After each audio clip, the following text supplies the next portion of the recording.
Hi friends, ನಾವಿವತ್ತು ಮಾಡ್ತಾಯಿದ್ದೀವಿ tomato ಸಾರು. ಹಾಗೆ ಮೊದಲು ನನ್ನ ಚಾನಲ್ನ ಸಬ್ಸ್ಕ್ರೈಬ್ ಮಾಡ್ಕೊಳ್ಳಿ, ಹಾಗೆ ಬೆಲ್ ಬಟನ್ನ ಕ್ಲಿಕ್ ಮಾಡಿ. ಬನ್ನಿ ಹೇಗೆ ಮಾಡೋದು ಅಂತ ನೋಡೋಣ. 4 ಕೆಂಪಾದ ಹಣ್ಣಾದ ಟೊಮೆಟೊ ಹಣ್ಣು ತೊಗೊಂಡಿದ್ದೀನಿ, ಹಾಗೆ ಒಂದು ಈರುಳ್ಳಿ ತೊಗೊಂಡಿದ್ದೀನಿ. ಇದಕ್ಕೆ 1 ಸ್ಪೂನಷ್ಟು ಆಯಿಲ್ ಹಾಕಿಬಿಟ್ಟು ಚೆನ್ನಾಗಿ ಫ್ರೈ ಮಾಡ್ಕೋಬೇಕು.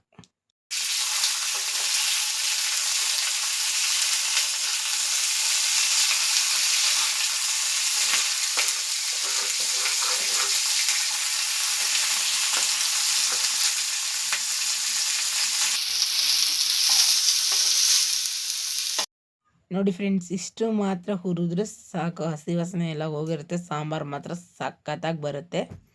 ಇದನ್ನೆಲ್ಲ ಇವಾಗ ಹುರಿದಿದ್ದೀನಲ್ಲ, ಬಿಸಿ ಬಿಸಿ ಇದೆ, ನಾನು ಗ್ರೈಂಡ್ ಮಾಡ್ಕೊಳ್ಳಲ್ಲ. ಸೊ ಹಾಗಾಗಿ ನಾನು ಇವಾಗ ಜಾರ್ಗೆ ಹಾಕಿ ತೆಗ್ದಿಕ್ತೀನಿ, ಕಂಪ್ಲೀಟಾಗಿ ಕೂಲ್ ಆಗಲಿ ಅಂತ. ಈಗೆಲ್ಲ ಈ ಥರ ಅಷ್ಟೊತ್ತಿಗೆ ಪಕ್ಕದಲ್ಲಿ ಒಗ್ಗರಣೆ ಹಾಕೋಕ್ಕೆ ಶುರು ಮಾಡ್ತೀನಿ. ಅಷ್ಟೊತ್ತಿಗೆ ಈ ಜಾರಲ್ಲಿ ಹಾಕಿರೋದೆಲ್ಲ ಆರಿರುತ್ತೆ. ಸೊ ಗ್ರೈಂಡ್ ಮಾಡ್ಕೊಂಡು ಒಗ್ಗರಣೆ ಹಾಕ್ಸಲ್ಲಿ ಟಕ್ ಅಂತ ಹಾಕ್ತೀನಿ. ಬನ್ನಿ ಒಗ್ಗರಣೆ ಹಾಕ್ತಿದ್ದೀನಿ.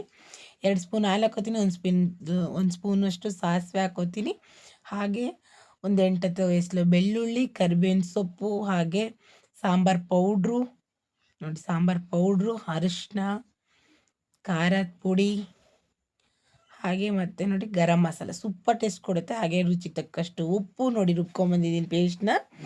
ಹಾಗೆ ಅದಕ್ಕೆ ತಕ್ಕಷ್ಟು ನೀರು ಸೇರಿಸ್ಕೊತೀನಿ. ಇಷ್ಟು ಮಾಡಿದ್ರೆ ಸಾಕು ನೋಡಿ, ಸೂಪರ್ ಟೇಸ್ಟಿಯಾಗಿರೋ ಟೊಮೆಟೊ ಸಾರು ಈಗ ರೆಡಿ.